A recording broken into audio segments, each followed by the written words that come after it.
Good morning, students. In the last class, we have discussed Say's law of market. In this video, as a continuation of that topic, we are discussing classical theory of employment and output. The usual assumptions of the classical theory is applicable in this case as well.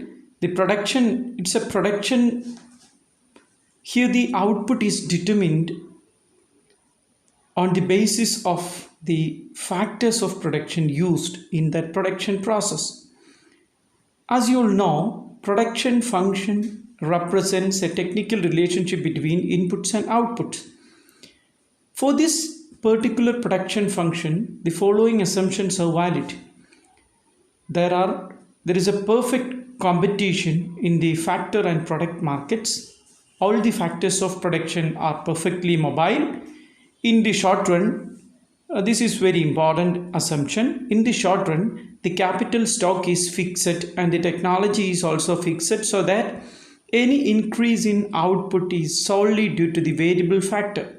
In the short run, what differentiate a short run from a long run is the ability to vary all the factors of production. In short run, as we have assumed that only the value of one variable can change, and that is labor in this particular context. Output varies with the availability of labor. That means there are two factors in this particular production function. Y is equal to f of KL. In that particular case, we have two factors of production, K and L, and technology is assumed to be constant. In the capital stock, we can say that capital stock is constant, or machinery, the availability of machinery, plant, etc. remains constant in the short run. Only in the long run, these things will change. So, okay. Only in the long run we can change capital and technology, and in the short run, when output varies with input. What is that input? That input is labor.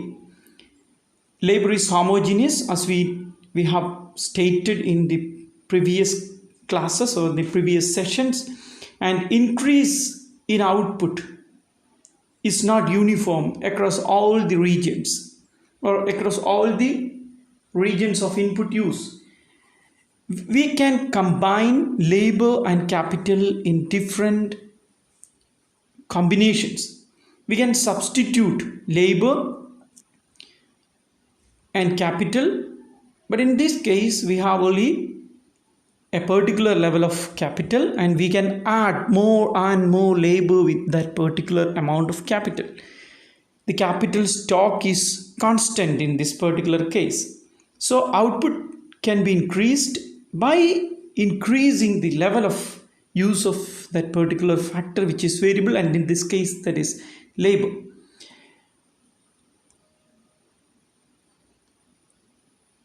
Okay. In the first year itself, I think in the microeconomic classes, you have studied the production function and returns to scale, returns to diminishing returns to a factor. In that particular case, you have studied that there are three stages in a production process. The first is increasing returns, when you use, or when the production function is able to produce more output than the input it is using. In the second stage, we have diminishing returns, where the input increases, the increase in input is not matched by the increase in output, or at a lower rate. It's still output is increasing, but at a slower rate than the input increase, but still the output is increasing. in the third stage, we can say that there is negative returns. Negative returns is characterized by input increase. There is an input increase, but the absolute amount of output is falling. That means there is a drop in the total output. After reaching a maximum, you may be able to remember these things.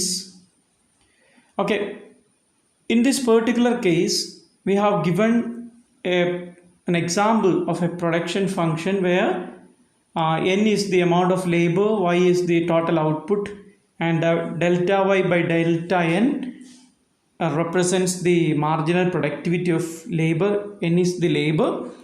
When we use 0 unit of input, we are not able to produce anything. When we use 1 unit of output, 1 unit of labor, 10 units of output is produced.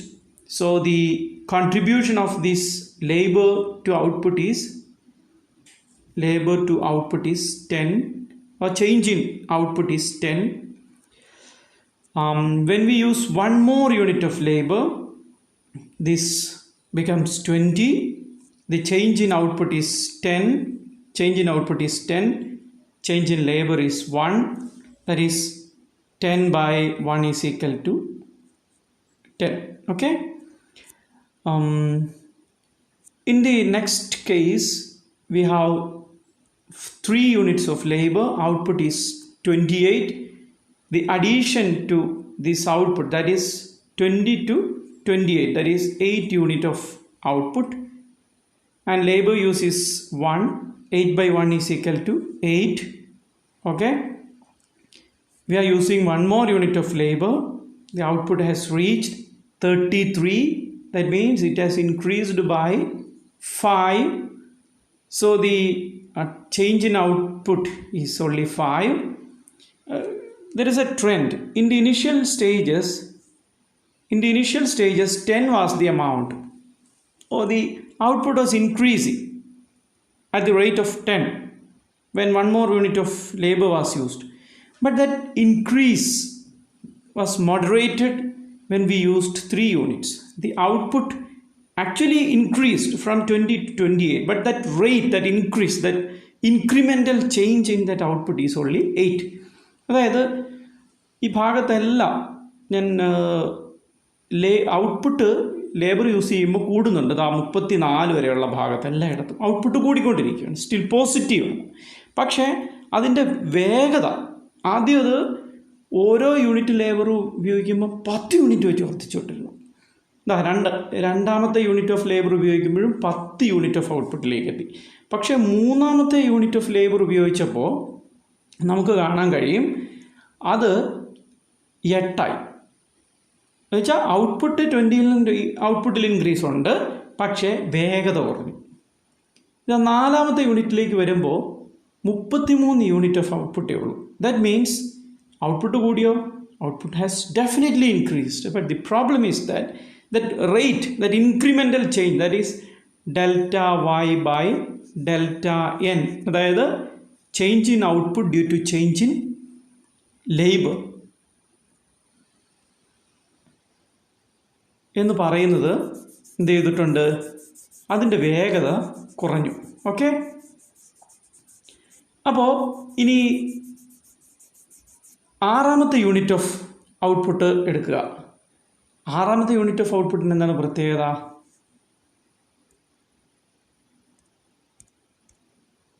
Okay, ആറാമത്തെ unit of output എടുത്ത് നോക്കുക. 5ാമത്തെ യൂണിറ്റും 6ാമത്തെ യൂണിറ്റും. Okay, അവിടെ ഒരു trend ഉണ്ട്. ഇവിടെ വരെ ഔട്ട്പുട്ട് ആക്ച്വലി ഇൻക്രീസ് ചെയ്യും. 28, 33, 34 5ാമത്തെ യൂണിറ്റ് വരെ. ഓക്കെ, പക്ഷെ 6ാമത്തെ യൂണിറ്റ് ഉപയോഗിക്കുമ്പോൾ കേട്ടോ വേഗത കുറഞ്ഞു. ആദ്യം 10 വെച്ച് കൂടിക്കൊണ്ടിരുന്നതാണ് ഓരോ യൂണിറ്റ് ലേബർ ഉപയോഗിക്കുമ്പോൾ, പിന്നെ അത് 8ആയി, പിന്നെ അത് 5ആയി, ഡിമിനിഷ് ചെയ്തുകൊണ്ടിരിക്കുകയാണ്. പക്ഷേ പോസിറ്റീവാണ്. നോക്ക്, 33, 34 ആയി. 1 യൂണിറ്റിൻ്റെ ഇൻക്രീസ് ഉണ്ട്. ഓക്കെ, പക്ഷേ ഇവിടെ 34-ൽ നിന്നും 32-ലേക്കാണ് മാറിയത്. ദാറ്റ് മീൻസ് നെഗറ്റീവായി. നിങ്ങൾക്ക് ഇപ്പോൾ ഏതാണ്ട് ഒരു ട്രെൻഡ് പിടികിട്ടി കാണും. അപ്പോൾ ഇതാണ് കോൺസ്റ്റൻറ്റ് ആദ്യത്തെ ഭാഗത്തിന് കോൺസ്റ്റൻറ്റ് റിട്ടേൺസ്, രണ്ടാമത്തെ ഡിമിനിഷിങ് റിട്ടേൺസ്, മൂന്നാമത്തെ സ്റ്റേജ് നെഗറ്റീവ് റിട്ടേൺസ്. ഓക്കെ. അപ്പോൾ ഇവിടെ ഒരു ചിത്രത്തിൻ്റെ സഹായത്തിൽ ഇത് കാണിച്ചിട്ടുണ്ട്. ഓക്കെ, നിങ്ങൾ ഇതൊന്ന് ശ്രദ്ധിക്കുക. ഇവിടെ ഈ കർവ് ഇതാ ഈ രൂപത്തിലാണ് പോകുന്നത്. എല്ലായിടത്തും ഒരേപോലെ അല്ല അതിൻ്റെ ഗ്രേഡിയൻ്റ് അല്ലെങ്കിൽ അതിൻ്റെ സ്ലോപ്പ് ഒന്നും.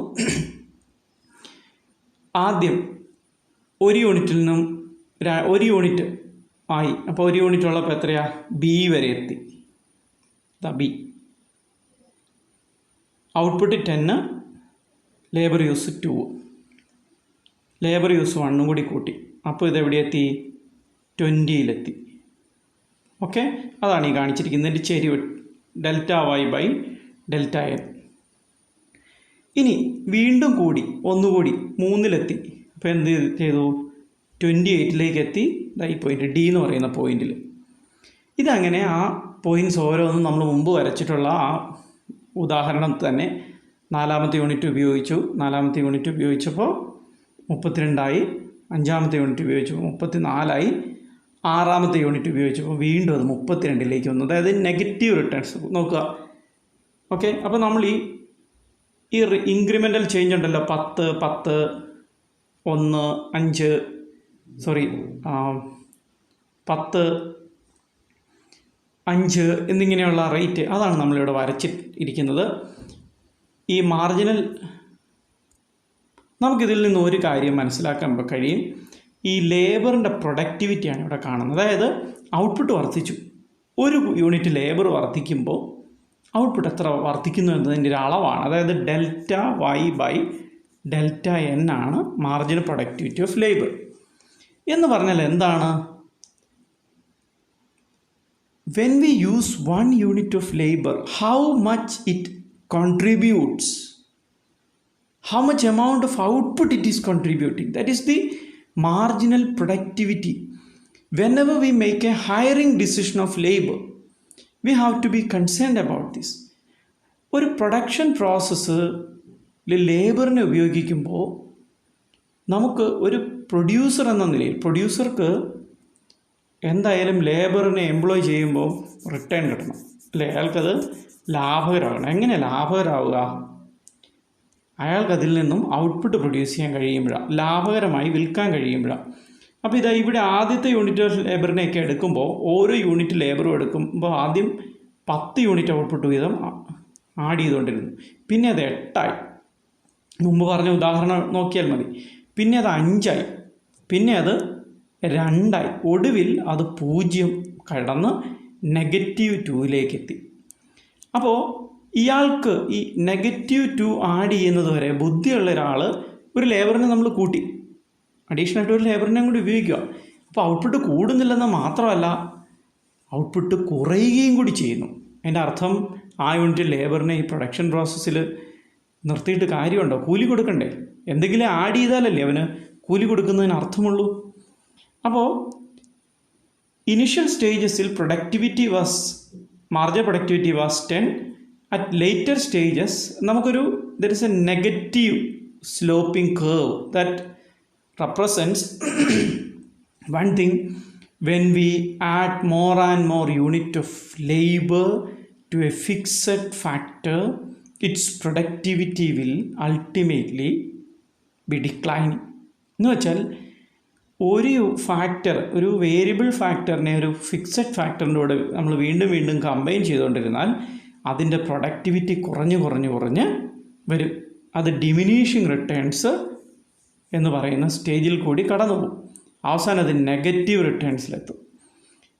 ഈ കർവ്, ഇപ്പോൾ ഈ വരച്ചിരിക്കുന്ന കർവ് വേറൊന്നുമല്ല, അതാണ് ലേബറിൻ്റെ ഡിമാൻഡ് എന്ന് പറയുന്നത്. ലേബറിൻ്റെ ഡിമാൻഡ്, മാർജിനൽ പ്രൊഡക്ടിവിറ്റി കർവാണ് ലേബറിൻ്റെ ഡിമാൻഡ് കർവ്. നമ്മൾ ആ കാര്യങ്ങൾ അടുത്ത ദിവസങ്ങളിൽ നമുക്ക് കുറച്ചുകൂടി വിശദമായിട്ട് കാണാം.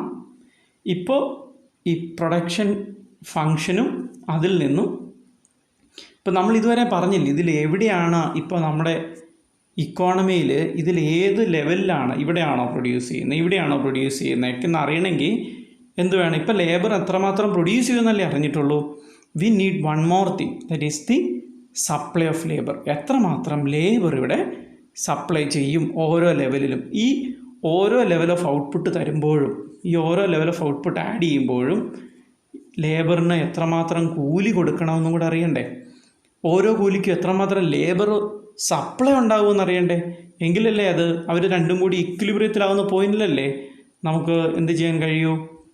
അവർ രണ്ടുപേരും കൂടി, അതായത് ലേബർ സപ്ലൈയും ലേബർ ഡിമാൻഡും കൂടി തുല്യമാകുന്ന പോയിന്റിലല്ലേ നമുക്ക് ഇക്വിലിബ്രിയം ഉണ്ടാവുകയുള്ളൂ.